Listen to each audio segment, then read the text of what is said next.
Welcome back to Tools and Track. Today we're doing a CELICA.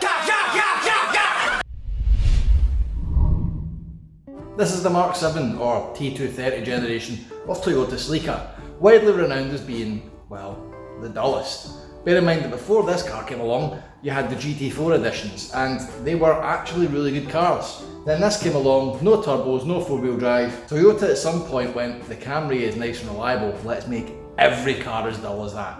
And sadly the CELICA suffered. However, that's not to say it's a bad car. In particularly this one is the 190 brake, so it's actually the one to have if you've got to have one. And it's not actually in that bad a condition. Certainly sailed through the MOT without any mentions of rust. However, it does need a bit of work. But the question is, why am I doing it? Well, it's mechanical debt, remember? The owner of this car bought it because the previous car that she had, well, it was a paperweight for a Skyline. Remember this? So now that the paperweight's been put back and given back to the owner, this is actually a car that she also quite likes and would like to keep. So we're going to breathe a bit of life into it. The car costs around about £1,000, so if you had to sink another £1,000 into it, will it make it any better? Let's find out. First thing on the list, it really doesn't like to brake. There's a hell of a wobble from the front wheel, so I think we're going to have to hit it for brakes and have a look and see if there's any other issues while we're at it.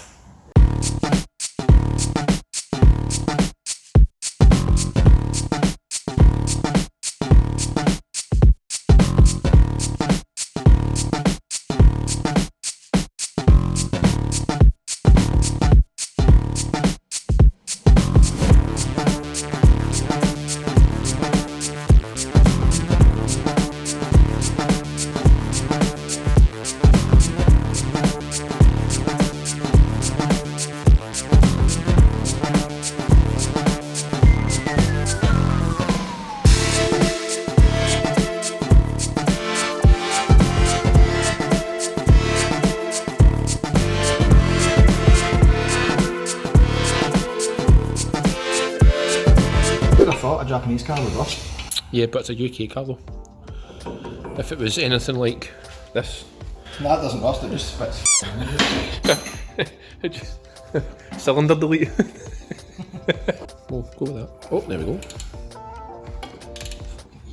Easy man. You probably wonder why I'm taking the ball joint off with this. Yeah. That's because we're going to replace the ball joint anyway. Oh. I'm just bolted it out on the fucking hubs off. So I'm guessing this is the bit that's broken. Ah, I can feel it. Yes. It's certainly loose, so that's good. In order to take the bearing out, you have to undo a circlip at the back, press the inner hub out from the carrier, undo all the bearings, do all that. We'll get to that in a moment, but we need to still deal with this guy. Now, as you can see, there is rust, pain, death, horror, nonsense going on with that bolt. So what we're going to do is the quick way of removing it. Normally you would cover this up so you don't get dust in the bearing, but it's fucked. That removes the locky bit, and it still keeps the hex on, so we can do this. Now that out of the way, you just have to lightly persuade the ball joint to remove.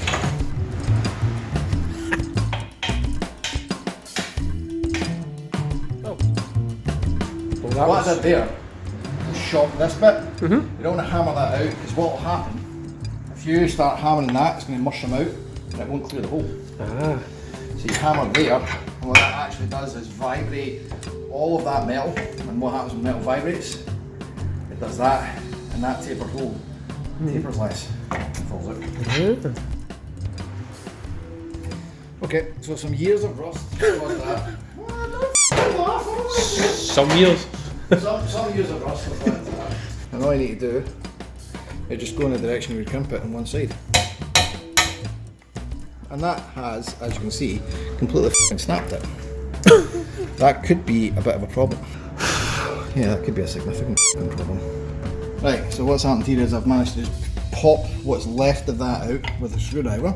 And then what we're going to do here is peel it open like a f***ing onion. The good news is, most bearing kits come with these, so... We'll not need to reuse it then. No. Look at that. you tell you what. Yes. This is my brutality drawer. This is a 1/2 inch extension that will never go in a 1/2 inch again because I keep using it to do this.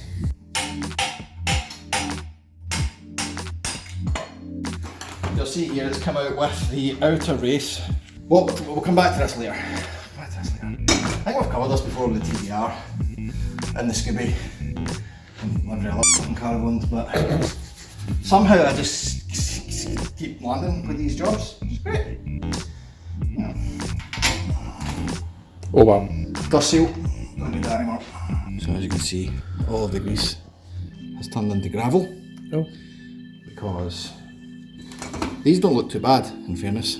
I've seen worse, which makes me think it's the inner race that's started to disintegrate. Yeah, look at these two, they seem okay.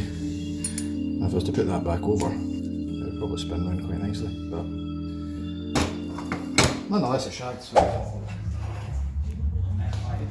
Right, we're placing bets on how much pressure is needed to pop this out. Oh, it's going to need a lot. How much do you think? Well, let's see, what does it go up to? We can go up to 12 tonne, I think, safely. 12 tonne? So what's that? What are we betting? 8. 8 tonnes. 8 tonnes. Right, okay. keep an eye on the gauge. 9 tonnes. You took the circle up it? Oh, that came out, aye. That's, You'll get to see that in the episode. What does it ping? It snapped. it's not. Oh, that's In okay. place. Yeah, that's alright. You get a new one with the kit, surely. It was fine before you used it. A lot. How much do you think?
Okay, we're now at the back of the car and I'm just about to fit the rear coilovers. Now, I'll be honest, even I look at YouTube videos of people that have done this before me to see just how much of a pain in the arse of the job it's going to be. Now, we've already ripped out all the boot floor because no matter how good you are, that all needs to come out, otherwise you can't get the tops of the shocks out. However, everyone I've seen that does this takes the top arm out. Now, I've looked at the way the shock sits and I can't work out why they need to do that. So today, just for you, even though nobody watches my stuff as a how-to guide, because you'll be here all day, we're going to see if that actually has to happen in order to get this strut out.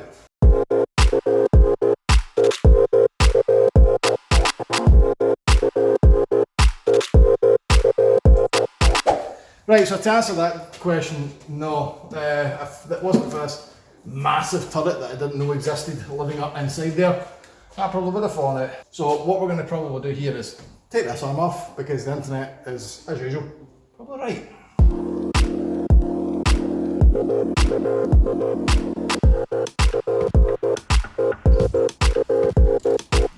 Right, this is just taking too long. I tried my best with the other side and it's a very, very tight thing. Also, we've got years of corrosion and rubber perishing, which makes these arms just not really want to move at all. So, considering that we're not keeping the springs because they're made out of chocolate, this is the do as I say, not as I do part.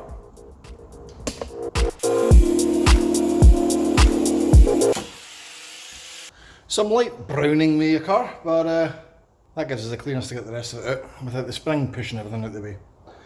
Right, next.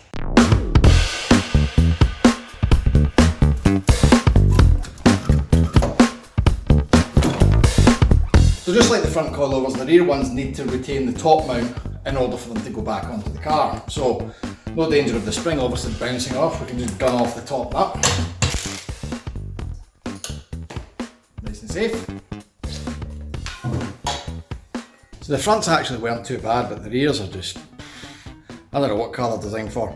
First up, this is a good 6mm shorter than the actual gap in the arm. So we're going to have to pack these out with proper sized washers for it to ever go into the car and not rattle. You'll also note that I'm unscrewing it. So this is the height that they supply this in. Right? That is where the seat of the spring needs to go, and this distance is where that nut needs to be. So retaining the old top mounts isn't going to really help me much. So what I'm going to have to do is take these down to as low as I can possibly get them, put the top mount on, and then pray that I can put enough preload on the spring to get it low enough so that I've got enough thread on the bottom when the bottom socket goes back on, so that they work as coilovers. Otherwise the back of the car is not going to be particularly low.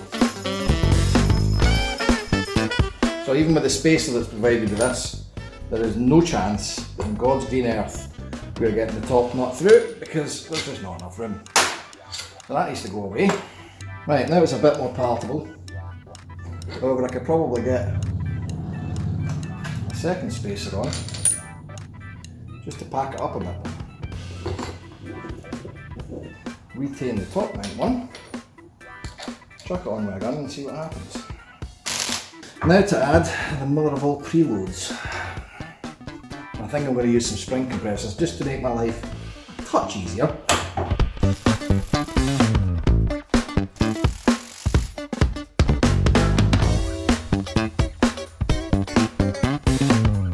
Yeah, that's nowhere near being tight enough, so that's going to need some shims. Thanks, shite coilovers.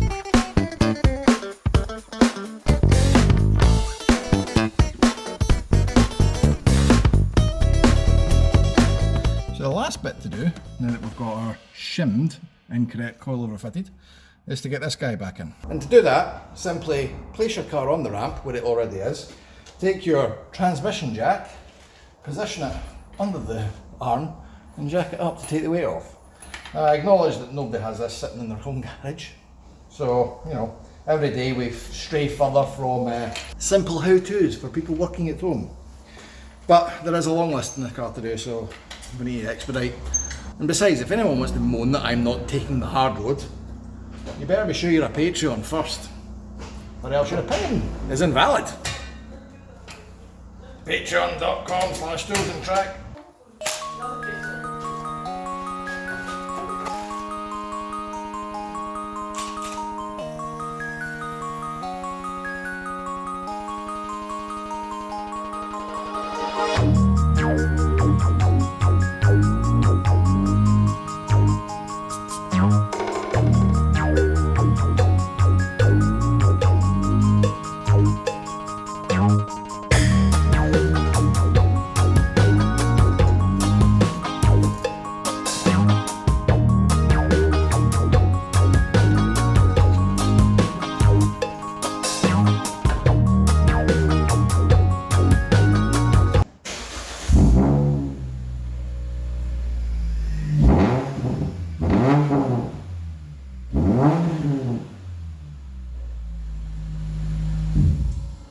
So with a set of coilovers and a wee front end fresh up and some brake discs and pads, we've actually got a wee bit of budget left. So what else can we do to make this car slightly more appealing to drive?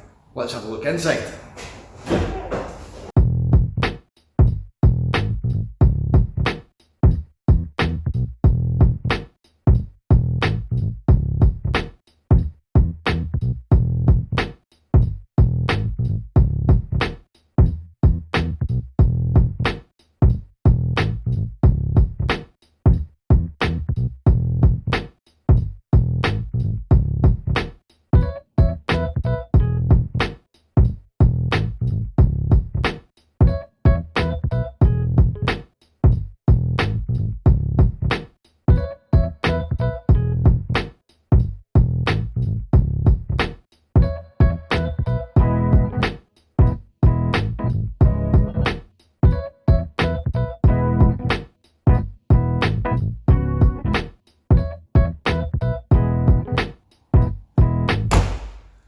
that's the driving position sorted.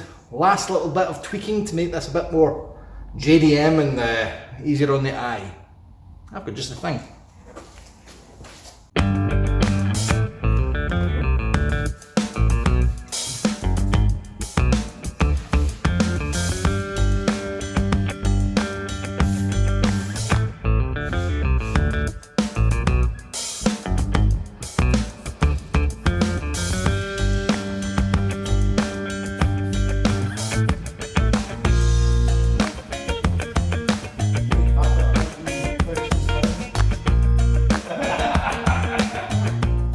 There we go. Done. Obviously we'll give it a bit of a wash in a minute, but that'll do. All in all, the raw materials for that came in at under £1,000, and it has helped. The exhaust is rotty now, from just deleting the back box. It rides a bit better, looks a bit better, and to be quite honest, it's going to be bearable. And it's also put a bit of life into it, so there's another year left in this car. Let's be honest, for £2,000, a nice wee hot hatch, there's not really much else you can do for the money. So that's another wee to-do list item ticked off. Next I'm going to go in and start working on the low cost again. In the meantime though, if you've just found this, have a look at some of our other stuff. If the CELICA brought you here, we do other stuff obviously, and while we're at it, do the like, subscribe, bell nonsense that everyone tells you to do, because you know, you should. Fancy supporting a bit more than that? Patreon.com/toolsandtrack, pays for the low cost, helps support the channel. Awesome people do it, and their names are running up the side of the list right now. And in the meantime guys, drive safe.